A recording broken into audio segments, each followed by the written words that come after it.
Good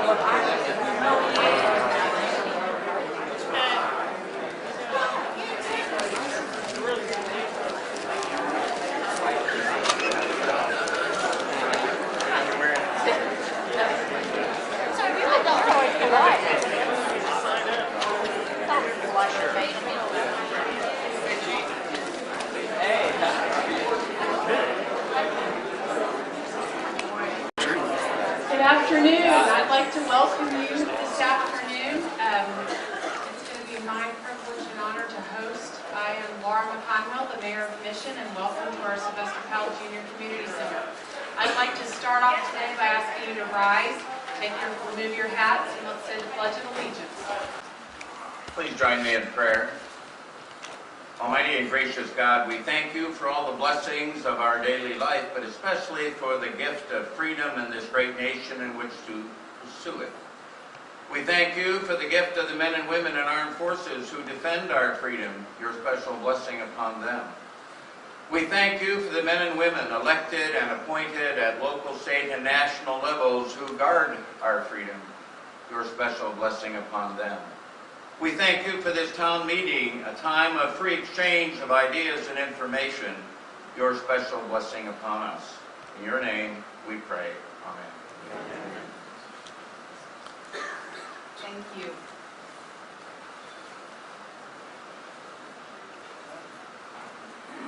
And before I do my introduction, I would also like to invite all of you tomorrow to 10 o'clock to our Pearl Harbor Memorial Park here in Mission, where we're going to be having a dedication for a relic from the USS Arizona. It'll be at 10 a.m. at our Pearl Harbor Memorial Park on Martway and Maple. Now, without further ado, it's my privilege and pleasure to introduce Congressman Kevin Yoder, our representative from Kansas' 3rd Congressional District.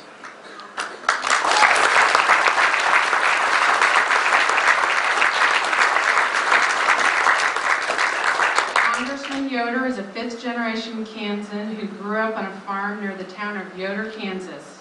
He attended the University of Kansas, where he received degrees in political science, English, and law. He has served as a state representative in the House legislature, and during that time, chaired the House Appropriations Committee, where he led efforts to cut spending and balance the state budget. This past January, Congressman Yoder began his first term as our representative. As a member of the 112th Congress, he has been selected to serve on the House Appropriations Committee, the Commerce Committee, the Justice Committee, the Science Subcommittee, the Finance Services Subcommittee, and the Military Construction and Veterans Affairs Subcommittee.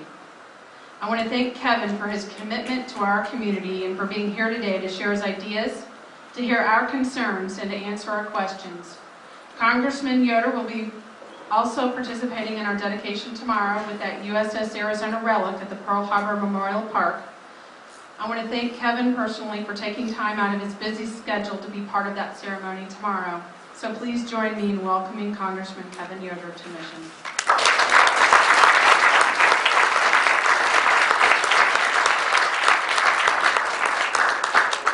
Thank you, Mayor. I appreciate the chance to be here in Mission. And I want to thank all of you. We'll see if this will work with me here. I want to thank everybody for being in the audience today.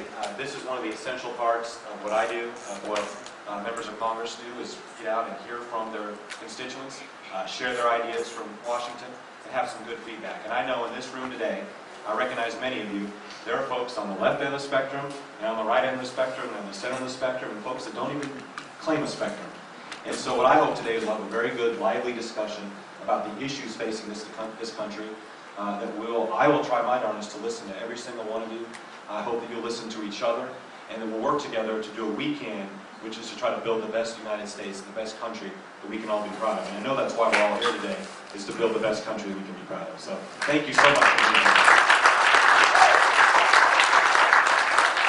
I want to recognize a few people that are here just to get started. And first of all, Mayor McConwell, thank you for hosting us today. Thank you to the City of Mission and everyone here. Gary, thank you for that great prayer and bringing us to a position where we can work towards similar goals.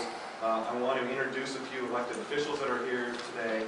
A couple state senators are here. We have State Senator Terry Huntington. Terry in the back there.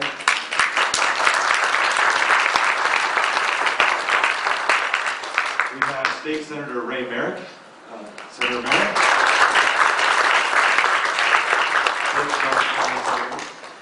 We have a couple of state reps here. I just saw State Representative Dr. Barbara Bollier here from Michigan. State Representative Rob Bruckman. Rob, there you are. We have the Mayor of Prairie Village, as well as the Mayor of Mission, but the Mayor of Prairie Village, Ron Schaefer. Where's Ron? There you are, sir. And we have another city councilman from Prairie Village, Dale Warman. Sir, Councilman, thank you for being here. And I have a couple of my former colleagues here that we served together in the House and worked together in Topeka. One of them is Gene Raridan. Gene's here today. Thank you, sir.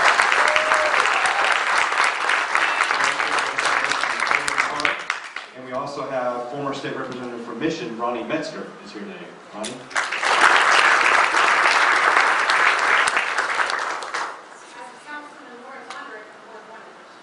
All right, Councilman, thank you for being here today, sir. We also have former Johnson County Sheriff Curry Myers in the back of the room here. Curry, thank you for being here, sir. And we have a former Shawnee Mission School Board member who also happens to be a member of my staff, and that's Susan Metzger. Susan, thank you for being here. And so, any other elected officials here? I know we've got a lot of folks in the audience. So, well, let me also introduce a few of my staff members, and I will tell you that constituent services is very, very important to me. We may not always get it right, we may not always answer every question the way folks want to have it answered, but I stress very seriously with my staff and with everybody that we work very hard to be responsive to questions you might have, to be available and to be accessible. And so I want to start by introducing my staff so that you know who to call on when you have a concern, when you have a federal question, when you want to relay a message to me, that you know who are folks in our district office. And so I want to start with Molly Hayes, who's my district director. Molly, if you'd wave in the back there. And then I also want to introduce Ethan Patterson. Ethan, it's over here. Ethan, if you'll wave. There we go. And then we have Susan Metzger.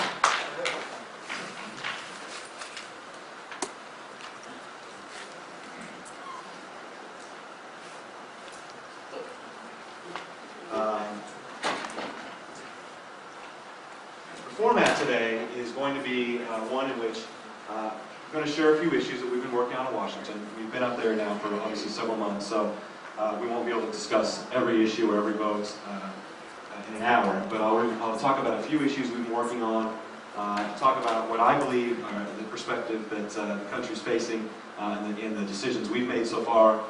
We'll have a great opportunity for folks to respond from all perspectives and have a good discussion. So let me go over a few issues here and have a chance to kind of tell you where we've been and what's going on. First of all, as you all know, I'm your new congressman. I was elected last November. If you remember last fall, last summer, we had a primary election, a general election. I was fortunate to win those elections and have a chance to be your voice in the halls of Washington, in the Capitol.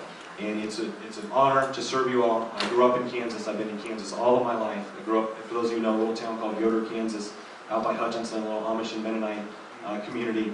I attended Hutchinson Public Schools, and then was at the University of Kansas in Lawrence, and then have been here in Overland Park, where I live. And with the other person I want to recognize here, the most important person in my life, my wife, Brooke. Brooke, if you can wave.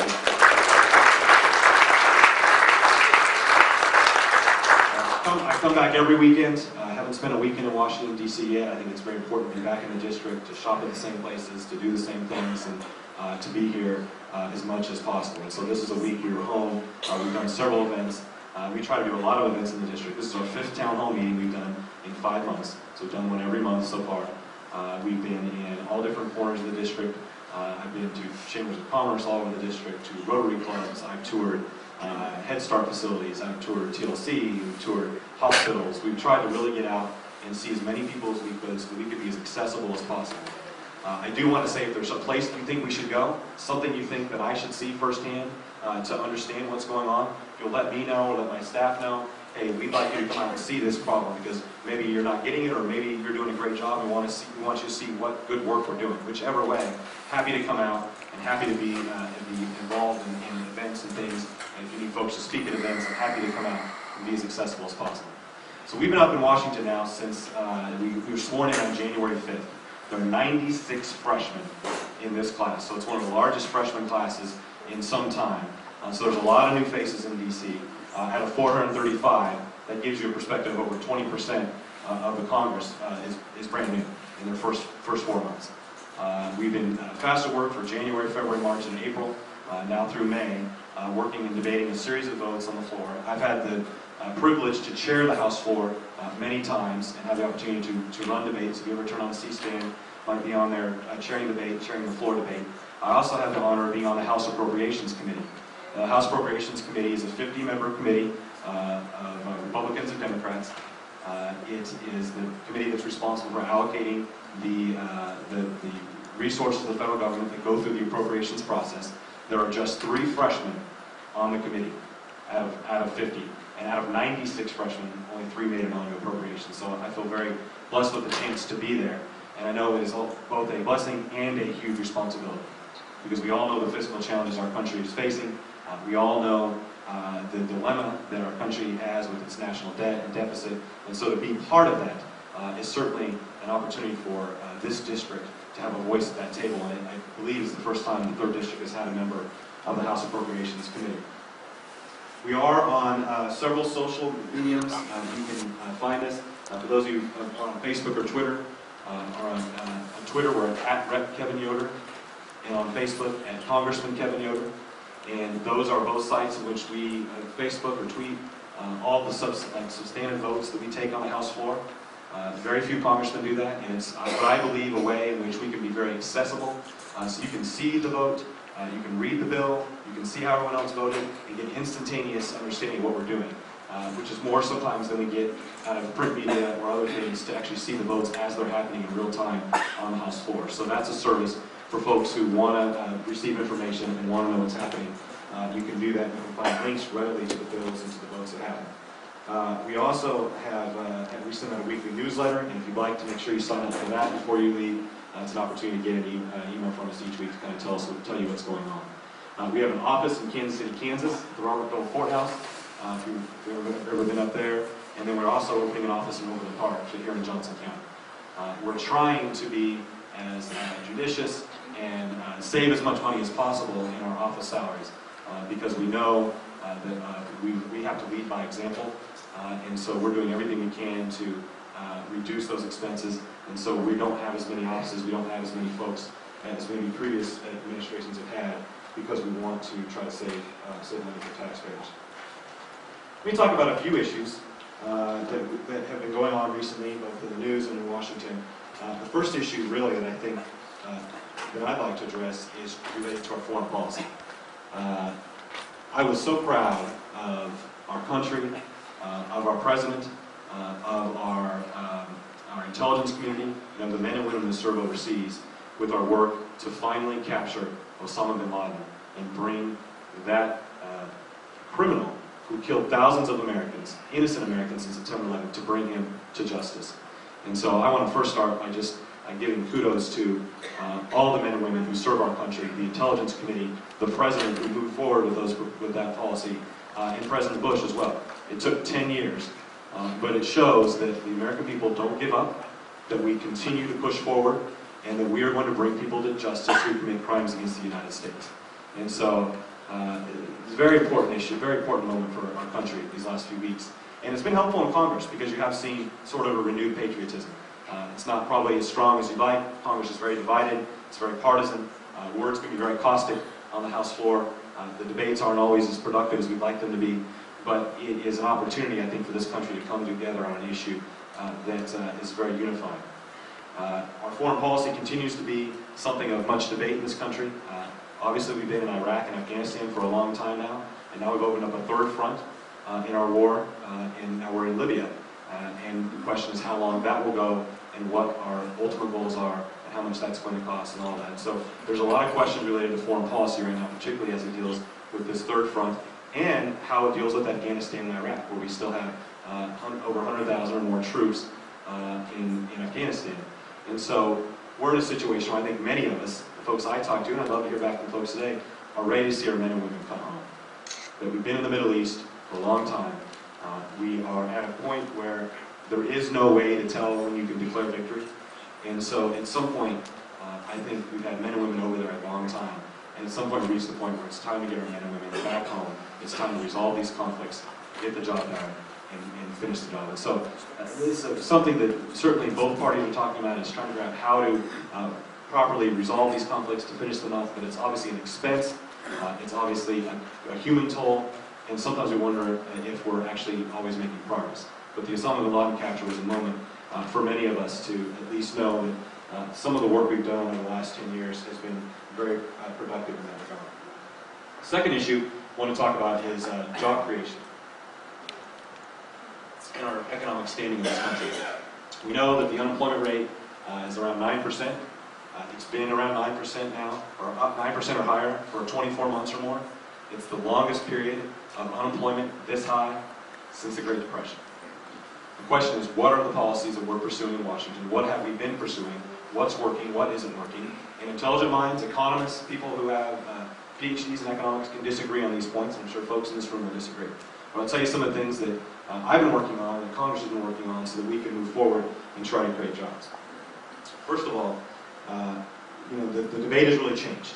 2 years ago, in the last 4 years, the debate in Washington was the reason our economy isn't producing is because we let it get away, and there wasn't enough government regulation. There wasn't enough government control over the economy, and that the more we regulate, the more we control the economy, the stronger a country will be. The other part of that debate was that we needed to borrow, raise taxes, and borrow money in order to stimulate the economy by creating jobs through Washington programs. That debate has changed this year, and it's changed for both parties. We now see the president embracing more austerity programs, the president embracing the concept that we're going to have to make some reductions in spending. Clearly, the new Republican majority is pushing to reduce federal spending and try to bring our budget in balance. And the debate now in Washington is, how do we create jobs in the private sector that doesn't involve greater government policy or greater government spending? And so I spend a lot of my time trying to sit down with small business owners, sit down with folks who create jobs, who risk capital, who risk their business every day, and when they make money, they risk a little bit more, and figure out what it is that's making it difficult for them to expand. And you hear a variety of different things.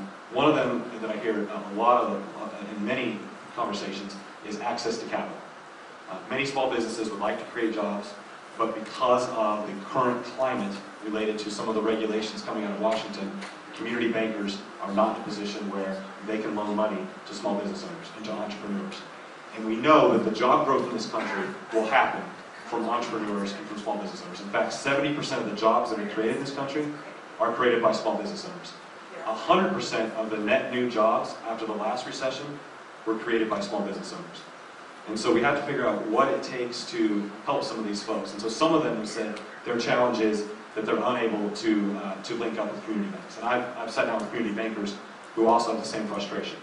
They have a business that's a conservative business that they trust, that they think is a good bet to invest in. The business has a plan to be willing to expand, or to hire folks, or to build something, and they don't have enough equity to put into the deal. And so what happens a lot of times in Washington, and both parties do this, you find a problem that you want to attack, and in trying to attack that problem, you create a whole host of new problems. And so as part of the Dodd-Frank debate, as part of the Wall Street meltdown, we have caused what I believe to be problems, and what I hear from small businesses to be problems in the private sector with entrepreneurs as they attempt to expand and grow their business. So that's one area we're trying to work on, is to help businesses get access to capital if they need it. Another issue is trade. And this is another opportunity for bipartisanship, as you have the President, you have Republicans in Congress hopefully working together to try to push trade in this country, working on trade agreements with Colombia, working on trade agreements with South Korea, and trying to expand our ability to export our goods so that we can keep jobs here in the United States and sell our goods to other countries. And that requires us to keep the cost of business low and try to provide a good environment for entrepreneurs in the free enterprise system in this country. Tax policy, I believe, is important. Not everybody agrees with this. I believe that having a stable tax policy, and one that's predictable for businesses, one that is encouraging of capital, that keeps taxes low in this country, is a way to encourage the free enterprise system and a way to encourage entrepreneurs to create jobs. And then the regulatory environment is also something we've been working on, where you have a lot of new things hitting business owners. And some of them aren't worried about it, and some of them aren't. You have a lot of things hitting them. Not all of them understand what the impact of the healthcare bill is going to be on their bottom line. Some of them aren't affected by it. The ones that are, over 1,000 businesses, have been so affected by it that they've asked to be exempted out. So over 1,000 businesses now in the country that have been exempted out of the healthcare bill. And so that causes some challenges to businesses as they try to deal with what the costs of that are going to be. You have some changes in the EPA that, whether they're good intention or bad intention, and we can debate those things, do create a cost of business, the cost of doing business for small business owners in this country. And so, in any time, and the EPA will admit this when you have them before a committee, the EPA regulations aren't necessarily about creating jobs; they're about affecting the environment. And so, we have to understand when we put some of these things forward, it does have an impact on job creation. That's a trade-off.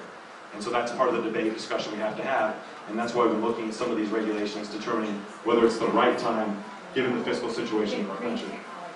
And then you have the Consumer Finance Protection Bureau is another issue where you have a new agency with unlimited powers that's being created, and that's a concern for a lot of the folks that deal with capital as we try to get investments to happen in this country. And then finally, the biggest issue is just creating stability, having stable policy, having stable parameters so that businesses feel that it's okay to take a risk, that people who are going to create jobs feel that it's okay to invest because they believe that the economy is going to grow with them. And so we need to create stability in this country. So those are some of the things we're working on, which is clearly different than the approach of the last couple of years, which sort of went the other direction. And there's clearly a healthy debate in this country about which direction makes the most sense. The third issue I want to talk about a little bit is energy. And we've all been sort of following the energy debate in this country, the energy costs. You have $4 gasoline. That's something that affects a lot of Americans, affects all of us. We have rising energy costs in many different areas. And so we have to figure out how we can find a balance between our competing priorities. We need good, stable sources of domestic energy. We need good, stable jobs in the United States that go along with the creation of that domestic energy. We need domestic energy that doesn't have us dependent on foreign oil or foreign sources of energy. And we need to keep in mind our impact on the environment. And so you take the energy costs, the economic benefits, and the environmental costs, and put them together, you come up with policies that can continue to build this economy and be responsible at the same time. And so that's a challenge we're having right now, and clearly there are different sides in this conversation. Recently, the House passed several bills that would promote and allow offshore drilling to occur again in this country, particularly in the Gulf. And the President has also given his comments or given his go-ahead to continue to restart Gulf shore drilling. You saw President Obama talk about that last week, that that's one of the ways we can help reduce energy costs is to begin to find domestic sources of energy. And so energy is an issue we're working on. We're trying to find ways to create affordable sources of energy for low-income folks and for businesses and people around the country. Okay, the last thing I want to talk about is just do sort of a little quick PowerPoint on spending. And I just want to share a few slides with you, just so we're sort of all on the same page on a few things. And so, if I can...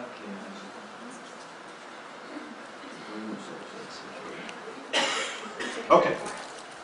So just so we're all on the same page, when we talk about spending, when I'm on appropriations, and when we have a discussion about what the choices are before us, it's helpful to at least look at the pie. And I will say many folks haven't had a chance to look at these things. I'm sure a lot of folks who even run for office haven't had a chance to look at them before they get there. But you have really sort of three different segments of the federal budget. You have these two segments over here. You have non-defense discretionary spending, and you have defense spending. Those two items you see there equate to maybe $1.3 trillion, give or take. And then you have this portion of the pie that includes Social Security, Medicare, Medicaid, interest, and other mandatory spending. And that other mandatory spending is going to be things like our pension obligations, things that are set in law.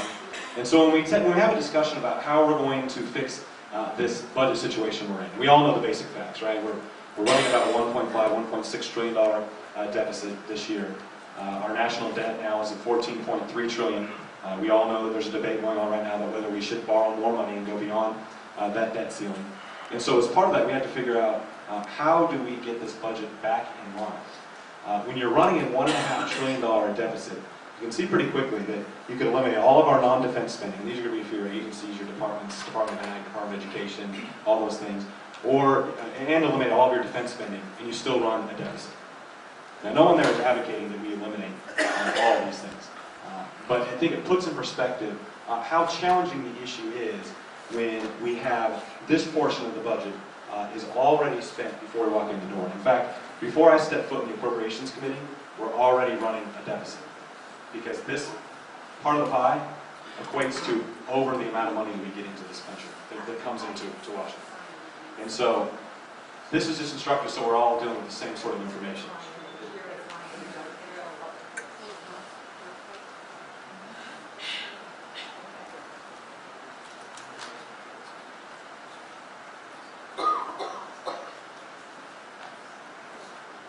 That's liberalism. So these are deficits we've been running by year since 1990, so you can get a perspective on the actual deficits we're running each year. So you can see in 1990 through about 96, we were running deficits between the 2 and 400,000, 2 and 400 million range. We ran surpluses from 98, 99, and 2000. And then 2002 to 2007, we continued to run deficits. And in the last 3 years, we've run the biggest deficits in U.S. history. And so the helpful part of this conversation is to try to not source blame. And I've been on the floor where Republicans have blamed Obama for everything, and Democrats have blamed Bush for everything. And I would say there's probably a healthy argument on each side. What I will say is that I'm all about trying to figure out ways we can resolve these situations going forward, and it does help to sort of look at the historical analysis of where we are. I'm not here to source blame other than to figure out how we as a community can solve these problems.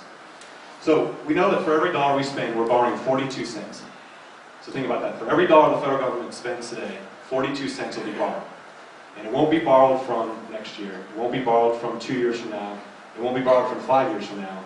It will be borrowed from 20, 30, 40, and 50 years from now. Because the ability to pay this money off and run a balanced budget is not in the viewfinder for either party in this country. And so the challenge is this money is going to continue to rack up interest. But I think it's helpful, because we talk about millions and billions and trillions, I think it's helpful to just understand that the trillions we're talking about is really 42% of every dollar we're spending. Okay, another issue just comes up a lot is who owns our debt? What countries, who's buying this money? Who controls it? So in 1970, 5% of our debt was owned by foreign countries. In 1990, 19% of our debt was held by foreign countries. And in 2010, 47% of our debt is held by foreign countries. Now the challenge there is not just from a strategic standpoint or from a stability standpoint, with the country being so beholden to the finances of other countries. It's also a challenge when you start thinking about the interest. So you remember back in that first pie chart, we're paying about $200 and some billion a year in interest. In the next 10 years, we are estimated to pay about $800 billion, or more in interest, nearing up towards $1 trillion. So when you think about that, when half of that debt is owned by foreign countries, and a fourth of that debt is owned by China alone, and we're in a position where we start paying $1 trillion in interest every year. That means everyone in this room who gets up and works in whatever variety of business you're in, you're going to spend a portion of your day sending money to China or to other countries and to service the debt of other spending. Which means instead of building schools or roads or paying for Head Start or doing research here, we're going to do those things in other countries because we're going to be sending them money. It's going to be the largest transfer of wealth out of the United States in a generation. And so the challenge is how do we get a hold of this thing, given the serious situation we're in, given the sort of structural deficits we're in, and the interest that's going to continue to mount and grow and grow and grow and grow.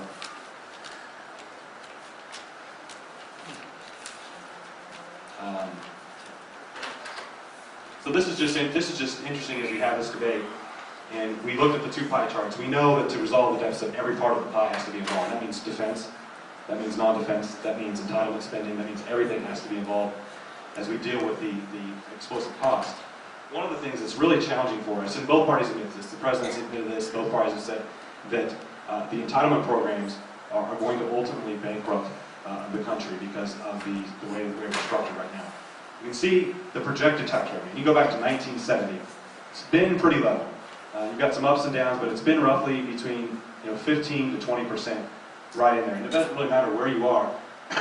Excuse me, if you're on the lower end, you hit the point about right here. If you're on the upper end, you hit the point right there, where these three programs take up every dollar that the federal government spends. That means before you spend $1 on debt and interest payments, before you spend $1 on domestic programs, before you spend $1 on defense, we're already running a deficit with those three programs. And so both parties have had this discussion. Both parties know that we're in a challenge when we have 10,000 baby boomers that retire every day. We don't have a growing workforce. We have immigration policies in this country that are broken, that don't bring in a legal growing workforce. And so we're in a challenge to try to figure out how to pay for these expanding programs going forward. So our debt as a share of GDP from about 1940 to now, so this is as a gross domestic product. World War II was sort of our peak. In the middle of war, our debt went up 100% of its gross domestic product. And it sort of came along here, and it was down here, down the 80s, up in the 90s a bit, level in 2000s, and then down and then up. We've got a spike now in the debt. It's the second highest debt share of GDP we've had since World War II. And the challenge is that we're in a situation now where if we could somehow manage these costs, if we could somehow figure out a way to balance this budget going forward, we can avoid this next crisis. And this is according to the OMB CBO, that with the exploding costs of so many more retirees and exploding costs of healthcare in this country, that we are at a point where I believe the computer that runs this scenario breaks down about this point where no one believes you could feasibly handle a debt this high in this country and continue to function. There's not enough gross domestic product. There's not enough money being generated. There's not enough wealth in the country, no matter how you slice this thing, to afford this scenario. And so we're faced with some choices. I'm going to give you one of the proposals out there. I know there are multiple proposals, and we're going to talk about the President's proposal. My hope is that some of you who have positions on either side will share those in an articulate, intelligent manner. We can have a little debate, and we'll all learn from each other, and we'll have a chance to actually do what we're supposed to do in this country, which is have a democratic system where we discuss issues. So, according to the OMB and the CBO, that we have, if we make modifications to spending, we begin to reduce spending, we begin to make modifications to preserve Medicare and Medicaid, we will reduce the deficit in a pretty significant way. So that's where that takes us.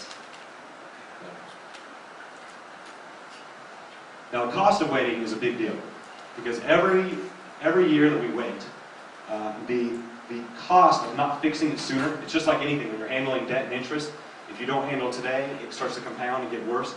These are the unfunded, this is the fiscal gap, the unfunded amount of dollars between all these separate programs, the amount of, when you take Medicare, Medicaid, and Social Security, this is the gap between what we're going to pay in and what we're obligated to pay out. So in 2009, 62.9 trillion, 2010, 76.4 trillion, 2011, 99.4 trillion. So the cost of waiting, the cost of not making these decisions and fixing these problems, whichever way you want to fix them, is a big challenge. And everyone knows that if we don't, we can deal with these things on our terms today, or we can deal with them on our later terms, and it'll be made for us. So Path to Prosperity is a way in which we believe we create efficient, effective, responsible government. We strengthen the social safety net, preserve Medicare and Medicaid going forward. We fill the mission of health and retirement security for all Americans, and we have pro-growth tax reform. Now, there's some discussion about taxes, and there's a lot of discussion about taxes. And the question comes up a lot, and this gentleman here, the question comes up a lot, is why don't we raise taxes on big oil and the rich in this country and solve this problem?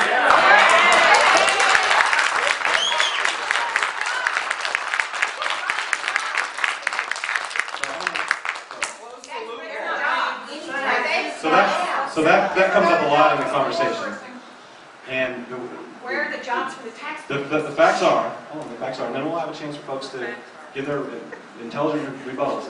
The facts are that for the president's proposal to tax big oil generates $20 billion over 10 years. It's $2 billion a year. Now we're talking about 1.6 trillion. Okay? That's a start. We're talking about 1.6 trillion. And I promise, if everybody will wait, everybody can have a chance to give a common response. Hey, I understand. There's two sides of this debate. So $2 billion, and then the proposal to raise taxes on the upper 1%. Let the tax cut expire for that portion. Raises $60 billion a year, or $600 billion over 10 years. So what you end up having is a situation where you cannot raise taxes enough to meet these problems. In fact, it was reported in the news just a couple weeks ago that if you raise taxes on everyone making over $100,000 to 100%, you still run a deficit. No one's proposing 100%. So the point is that we cannot tax our way out of this problem. But it's hard. We're going to have to have reforms. We're going to have to find ways to save money and cut costs. But it's part of the problem. That just needs to be on the table. Now, some discussions have been who pays the tax burden. This is an editorial just to show you so we all know what we're talking about here. You have the bottom 50% pay 3%. The top 1% pay 38%. The top 5% pay 59%. The top 25% pay 86%. And the top 50% of taxpayers pay 97% of the tax burden.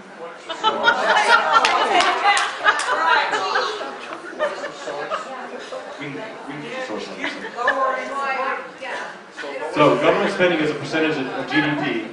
So you have historical. This historical path is government spending as a percentage of GDP. And then your current path, the current pathway we're on here will take us to a point where we're about a percentage of 50% of GDP at this point. By making reductions in spending, we can keep our spending as a percentage of GDP as a historical average. Regardless of where we are in taxes, you cannot spend money at that rate. Taxes as a percentage of GDP? How much are you going to cut defense? I don't think it's the Q&A. There was an appropriations vote just this last So month. the Medicare issue is one that has come up a lot. It's been part of a lot of the discussion. We have two choices on Medicare. And I understand there's people on both sides. I want to talk about the different sides, what I believe to be the correct path, and then I'm sure someone can articulate the other side on this. First of all, the path that we're on is if you're 55 or above, there's no change to Medicare. So how many folks in the room are 55 and above? That's not Sir, you So won't split us 55 and above, no changes to Medicare, no disruptions. You preserve and protect Medicare. Get a system of health insurance similar to what I have, similar to what members of Congress have, similar to what federal employees have. Wealthy get less, sick and low income get more support, so it's means tested. So those of you who like to make sure that the rich don't get as much assistance as the poor, and it's a guaranteed Medicare plan. It preserves Medicare and continues it. No, The president's plan it. uses rationing board for benefit and provider cuts. It imposes nearly 10,000 cut per senior. Does not save Medicare. Because the president's plan to handle these Medicare proposals is to have a 15-person board that will essentially tell doctors or tell hospitals that they're going to pay less. Or they're going to ration care. It's rationed now by the insurance company. And so the challenge is can you find a way to save Medicare, for particularly the seniors that are on it right now, and preserve the generations going forward, and avoid Medicare going bankrupt. And so that's the real challenge and the real debate in this country. And the good thing is that we are having a very healthy debate about this in Washington.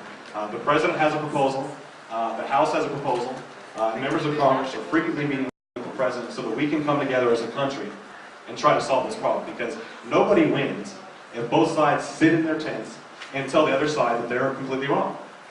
And so that's my goal, is to try to find ways in which we can discuss these issues. I know there are other sides to this debate, and that's the point of having this town meeting. So my hope is that we can continue to discuss these issues and continue to find ways to work together as a community to solve these problems. Because we all know the facts. We can't keep borrowing 42 cents out of every dollar. We know that. We know there are a variety of issues on the table. And we know we need to discuss which makes the most sense for job creation, for the economy, and for the future of this country. And so with that, I would love to take an opportunity to take a few questions and have a response. Yes, sir, right there. Congressman Yoder, Yes, sir. would you please stop calling the suspension of the big oil companies' giveaway subsidy a tax increase? It's not. Yes. They don't pay their fair share. They never have. Stop calling it that.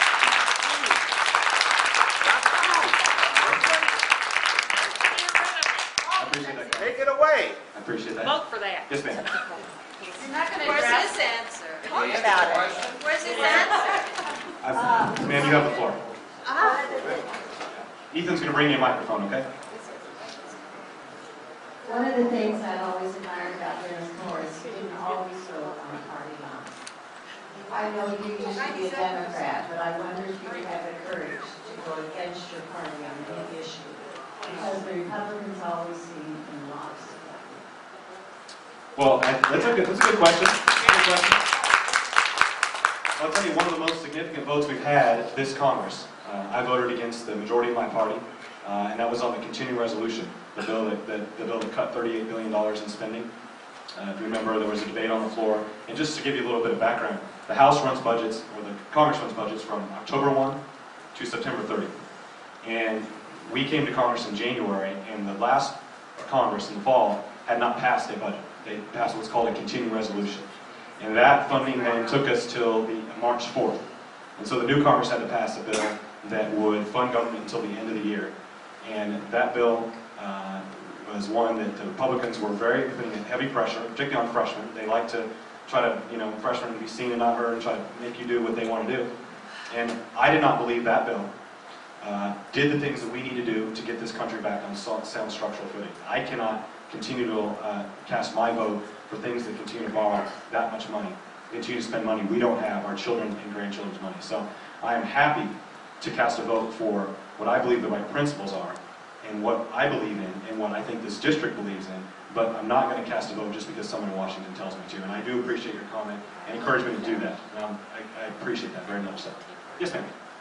We'll get you a mic. Oh, I'm sorry, we'll come back to you because the microphone's over here. Come to you next. Yes, sir. Thank you. Representative Yoder, in 2001 and 2003, President Bush passed tax cuts of $1.3 trillion, primarily designated for the wealthiest of Americans. In 2003, President Bush started an unnecessary war in Iraq after our country was attacked by 19 terrorists from a base in Afghanistan. In 2006, President Bush passed a $600 billion Medicare Part E program, which is boondoggle to healthcare and pharmaceutical industries. And in 2008, President Bush passed a $700 billion toxic asset relief program designed to bail out the very people who caused the economic calamity. So my question is, why is there always enough money for war?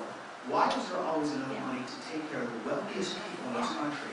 But when it's time to pay the bill, the Republican Congress is asking people like myself, in middle-class Americans like myself, to pay the bill.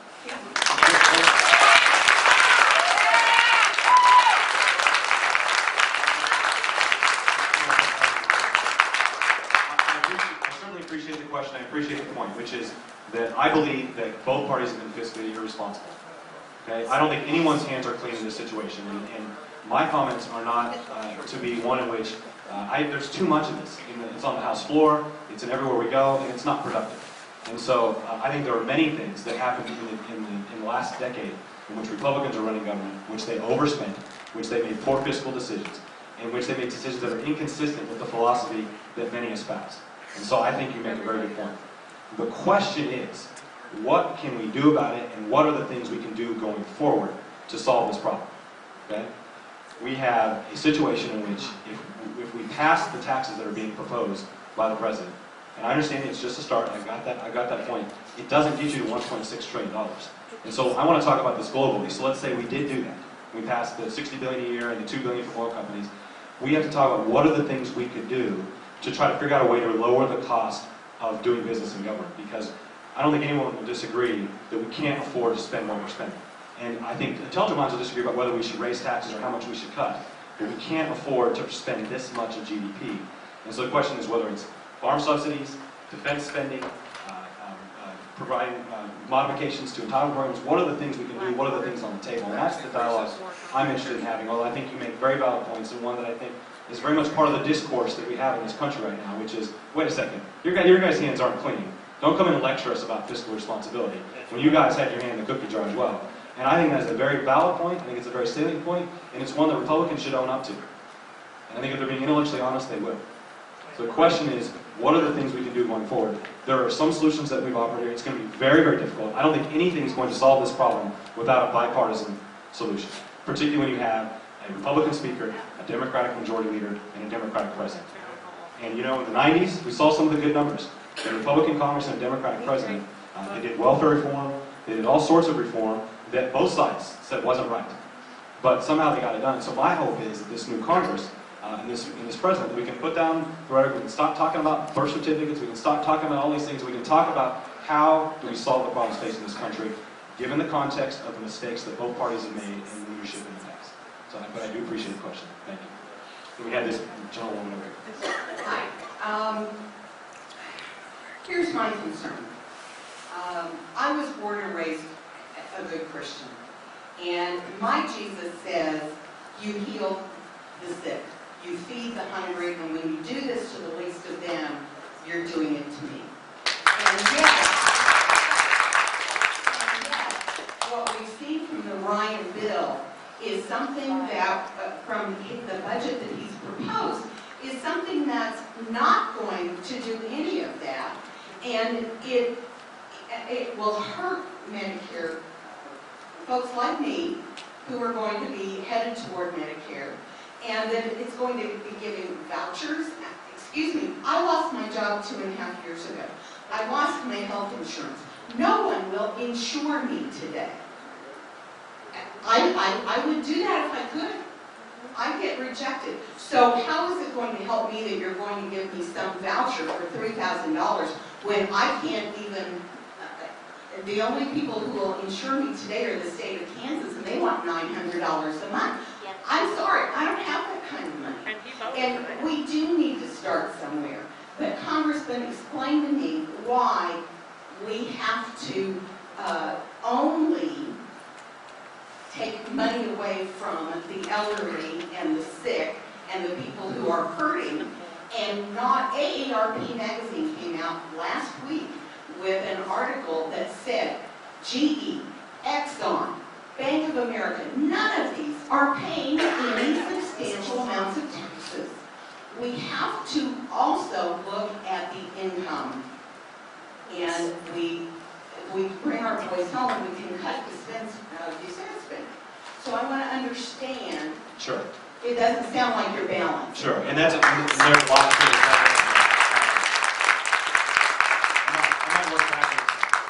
I might work backwards a little bit here, and then first of all, on the tax reform, on the tax reform, I think we absolutely need tax reform. I think it's wrong that some of these corporations are paying taxes. They need to pay their fair share, and so I think this is another source of bipartisanship. The president called for in his State of the Union address that he called for actually lowering the corporate tax rate. So it's 35% now. It's the second highest in the world. That's not competitive. We need, and the president called for it. He said, let's lower the rate, but let's flatten it out and make sure everybody pays for it. And that was his principle in the State of the Union. So I think there's a chance there where the parties could come together and figure out a way to do tax reform. And that's a real opportunity, I think, for us to actually get something done. And that's the whole thing, is we've got to get something done in Washington. And that means we're going to have to give and take. And we're going to have to work together. So I think that's one where the parties can work together. The Medicare plan is a little different than what you described, and I understand that there may be frustration with whatever it is, but the plan doesn't give you a voucher and send you out to the private market. It puts you in a similar situation that federal employees have, which is when there are 4 or 5 or 6 different plans, or maybe more, you could choose from, and you receive premium assistance to go into one of those plans. You will get a plan. You're required to have. They're going to be required. Those will offer a plan. And if you have a pre-existing condition, or you pay, or you have your lower income, then you'll have more premium assistance. It's a means-tested plan where the poor pay less, the richer pay more. But I do agree with you. I think we have to figure out a way to preserve Medicare. I think we have to figure out a way to provide it for generations going forward. And both parties agree that the way it's going right now, it cannot continue to work. The president has a proposal His proposal involves a 15-person board that goes in and tries to cut costs through government mandates, through government fiat. I personally don't think that'll work. I know others do. Maybe people in this room, that's fine. But I think trying to invoke competition in the system and trying to find a way in which we can have insurance companies competing in that regard that will do a better job than having the government. And this is this healthcare debate. What can't they do now? You would be insured on the Medicare proposal. What limits of insurance can't What you guarantee do you have? I won't be, I'm only 54. We'll go back and forth. We're hearing a lot. Yes, sir. I have an extremely small business that's dependent on discretionary spending of individuals. Lately, I almost have a non-existent business. As a result of that, I'm almost entirely dependent on Social Security. And for me, that means I'm going to be entirely dependent on Medicare, Medicaid, and things like that. I would much rather have a business that is flourishing, but it can't flourish in this economy. In my mind, and I think it really would make a difference if the government would get out of the business of running everything.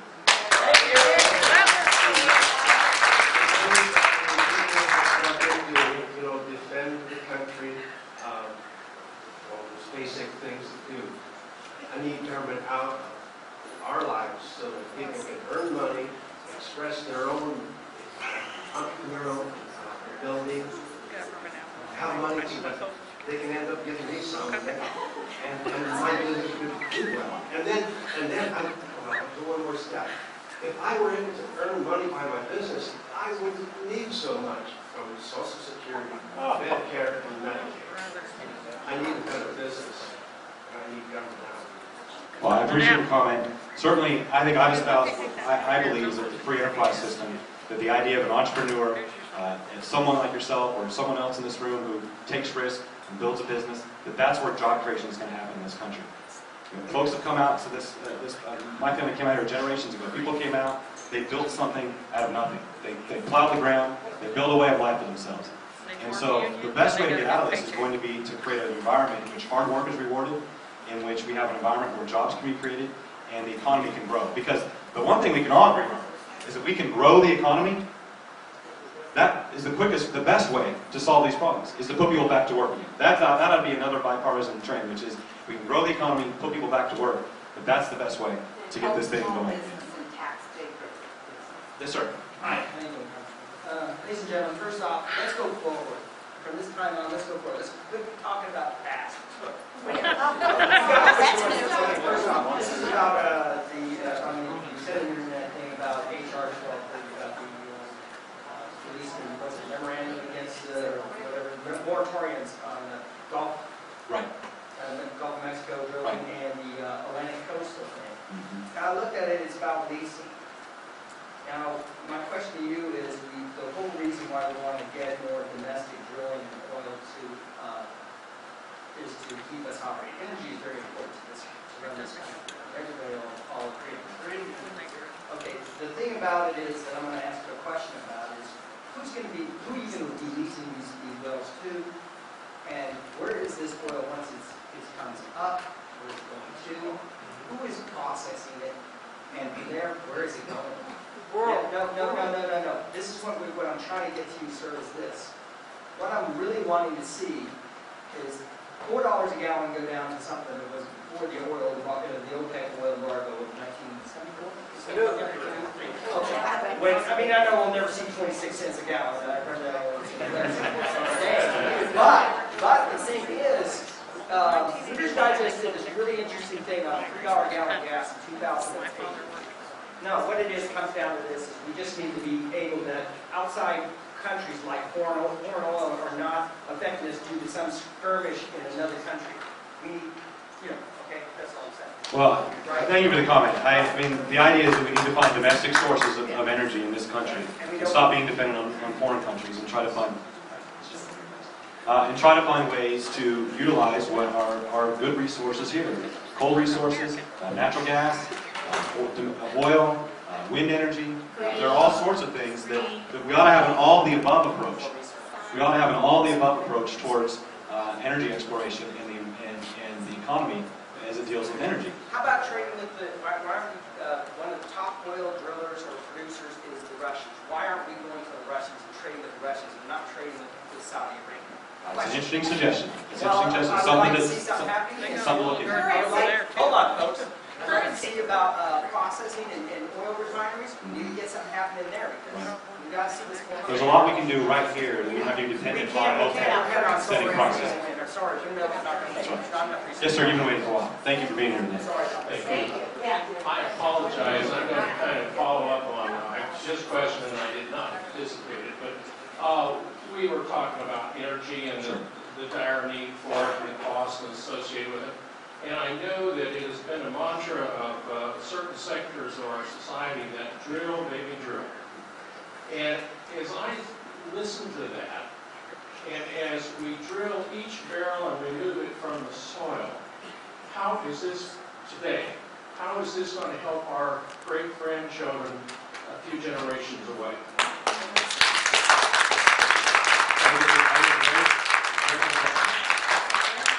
And that's why, sir, I think we need an all-of-the-above approach. We have to continue to develop wind energy, alternate sources of energy, but we also have to continue to utilize the domestic source of energy we have today. It's almost like a balance on all these things. You've got to do what we do, have some focus on how we create jobs and how we build the country and build families today. But you are right, we have to keep an idea of where's this country going to be 100 years, not only from the debt, which I've talked extensively about, but from energy. Where are we going to be? What's the environment going to be like? And I think those are all factors that we have to take in. I think it's a very real concern that many of us share. We might not all agree on what the best way is to get there, but I think that if we don't keep that in perspective and just think about today, that we're making a huge mistake for our kids and grandkids. So thank you for your question, sir. Thank you. You got it. Who's, okay, yes, sir, bye. Yes, Congressman, I have a question here. On the website on the issues, last November on your campaign website, you stated, quote, "I can't support legislation rammed through Congress that will raise our taxes, increase insurance premiums, and promise to make drastic cuts in Medicare." Yet within 3-4 months, you voted to call Ryan's bill. Now, let me ask you, why do you expect us to believe anything that you're saying here and today? Right.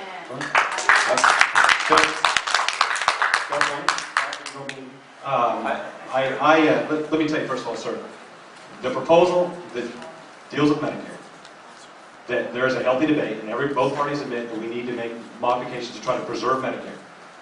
Both parties want to do that. The question is how we go forward and do that in a way which actually can work, that makes financial sense. The proposal that's before you doesn't cut the expenditures of Medicare. In fact, Medicare goes up every year under the Paul Ryan proposal. It just doesn't go up as fast. It doesn't go up as much. And so, only in Washington is a cut of an increase considered a cut. And so what we're trying to do is figure out a way to preserve this proposal and try to work together with the president, both parties, to try to find a way to preserve Medicare. This is one opening salvo in that debate. The president's put up sort of his proposal to save Medicare, and we're going to go down that road together and try to figure out a way to solve this for the future of the country, because the goals of both parties, they may have different ways to get there, and both parties can spend an entire room telling the other party where they're wrong, but the goal of both parties is to figure out a way to preserve Medicare and try to balance the budget. You're saying that you're not making drastic cuts to Paul Ryan's bill. No, we're preserving this. The plan goes bankrupt. The plan goes bankrupt.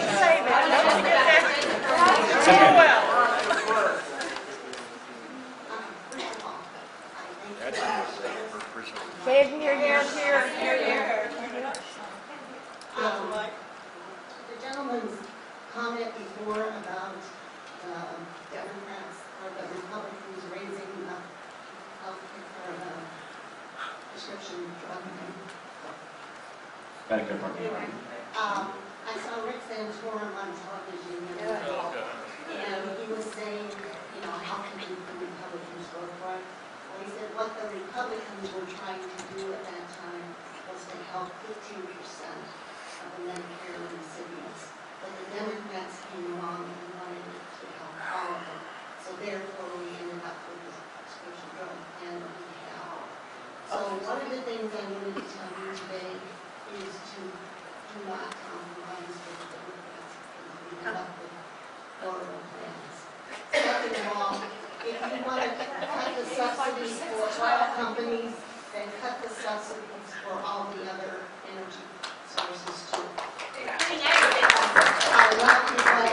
I'm one of those drill babes, drill. Thanks for sharing your perspective. I've actually already voted to cut some of the subsidies that go to ethanol. Because I do think we need to be serious about this, and even though Kansas is a corn-producing state, we've got to be honest about that debate. Yeah. That's right. That's right. But I will say that the prescription drug benefit, Medicare Part D, is the only part of Medicare that's actually coming under the estimates. Whether you like that or not, that's just the reality. It's actually coming 41% under what it was estimated to cost. And that's because it uses a model similar to what the Path to Prosperity uses. And that is a way in which the consumers, the patients, can choose as opposed to the government choosing. And that's the debate we have to have, is which we think is the proper way. So, yes, ma'am.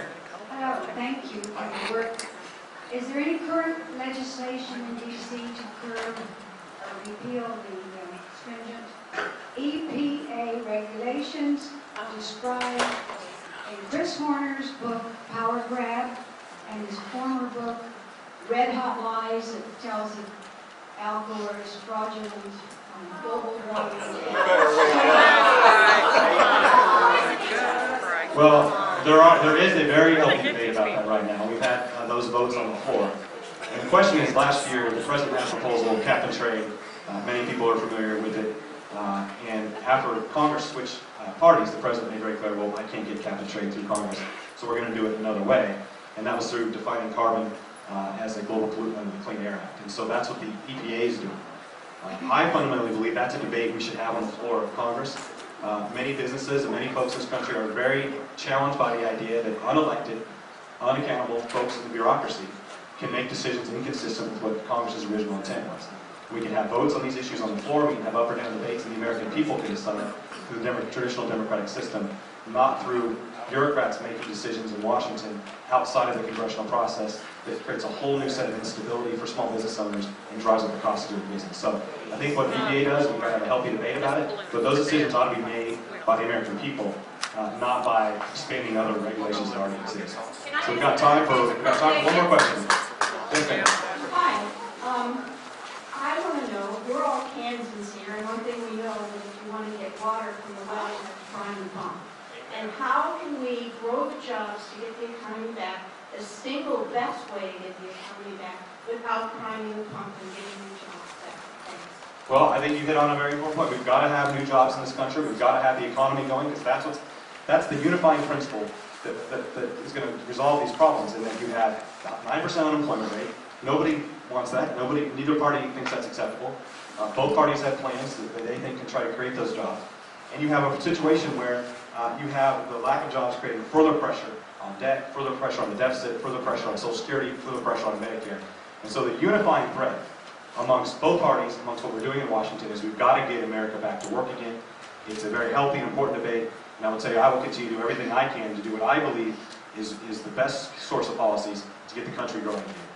This time, we're 6 o'clock. The evening's our session's concluded. I will stay around. Folks would like to visit a little bit after the meeting. But thank you all so very much. You're for many of you. You're for many of you. This is a very important part of the